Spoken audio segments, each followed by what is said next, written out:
Estamos de volta. Hoje eu converso com Leandro Kossalter. Ele é consultor tributário e está tirando todas as nossas dúvidas sobre impostos. Leandro, eu deixei perguntas no bloco anterior, vou refazer agora para você. Essa participação da carga tributária no PIB brasileiro, a tendência é ela aumentar ou ela diminuir? Assim, se não tiver nenhum tipo de mudança, a tendência dela é aumentar. Se a gente pegar historicamente, em 1947, a carga tributária é em torno de 13% do PIB. Hoje a gente está em 35%, caminhando para 36%. Porque a carga tributária está diretamente relacionada a como o dinheiro está sendo utilizado. Quanto melhor utilizado o dinheiro, com mais eficiência o dinheiro for utilizado, menor o desperdício. Menor o desperdício tem a possibilidade de diminuir a carga tributária. Enquanto o dinheiro não for bem utilizado, sempre vai precisar de mais. O governo sempre vai precisar de mais dinheiro. Precisando de mais dinheiro, ele vai ter que aumentar a carga tributária, aumentar os impostos e a tendência vai ser sempre aumentar. Agora, quem é que está trabalhando para diminuir o número de impostos e toda essa carga tributária que a gente tem? Quem que trabalha a nosso favor? Olha, na verdade, sim, tem tributaristas que têm várias ideias boas sobre assuntos tributários, mas quem tem que trabalhar mesmo é o governo. É ele que vai ter que direcionar a reforma tributária, porque é ele que vai votar, não tem jeito, né? Depende muito da gente.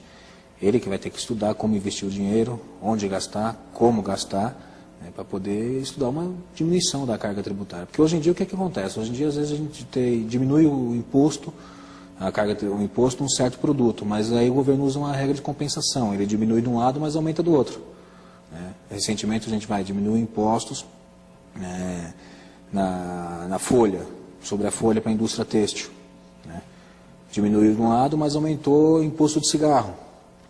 Então, ele usa sempre a lei da compensação para não diminuir a arrecadação. Ele diminui a tributação para um certo ramo de atividade e aumenta para outro, que é para poder manter a arrecadação. Tá. E o impostômetro que a gente tem aqui? O impostômetro, na verdade, é uma instituição, né? uma ONG que criou o impostômetro, que ele tem uma sistemática que vai calculando quanto de imposto está sendo pago. Né? Eu olhei de manhã estava em 10 trilhões acumulado do ano, este ano. Ele é até legal você dar uma olhada, o pessoal dar uma olhada nesse impostômetro, porque você consegue ali simular quanto que é por ano, acumulado do ano, por mês, por minuto, quanto está sendo pago de imposto por segundo, por habitante, você consegue ver dentro desse impostômetro. Então, de manhã estava em 10 trilhões, mas já deve estar mais alto com certeza, que o reloginho lá não para. Não para, é verdade. Agora, quem é que paga mais impostos? As empresas ou os consumidores? Na verdade, a gente tem que dividir assim, entre recolher e pagar. Quem recolhe mais imposto são as empresas. Só que quem paga mesmo é sempre o consumidor. Porque a empresa, tudo que ela vai pegar de recolher de imposto, ela vai repassar no preço do produto. Então, quem paga é sempre o consumidor. Então, a gente divide quem recolhe o imposto para o governo e quem paga. Quem paga é sempre a cadeia final, o último. Qual a punição, Leandro, para quem sonega impostos? Do mesmo jeito que a carga tributária no Brasil é alta, os impostos são bem elevados, as penalidades também são bem altas. Né? A gente tem penalidades de vários tipos. Né? Você tem penalidades que são espontâneas, vamos dizer assim. Eu esqueci de pagar o imposto, eu recolhi errado, eu vou recolher sem qualquer tipo de atuação do fisco ou qualquer cobrança do fisco. Eu vou ter lá, no mínimo, já uma multa de 20%, mais a Selic. E a Selic sempre acumulada por mês de atraso. Agora, se eu tiver uma fiscalização e o fisco ver que eu deixei ele pagar o imposto, aí essas multas podem serem elevadas, por exemplo. Aí vai de acordo com o entendimento do fisco, de utilização de má-fé ou não, mas aí ela pode superar 100% do valor do imposto. Isso tanto pessoa física quanto jurídica. Tanto a física como a jurídica.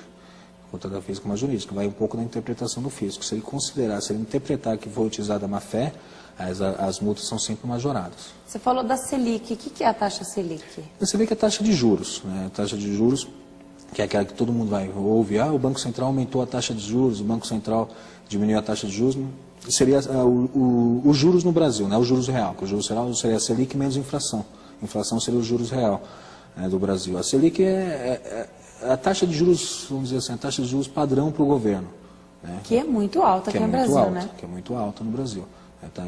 Eu me lembro, eu recordo direitinho, acho que está em 11, 11,5% mais ou menos. Ao ano é muita coisa.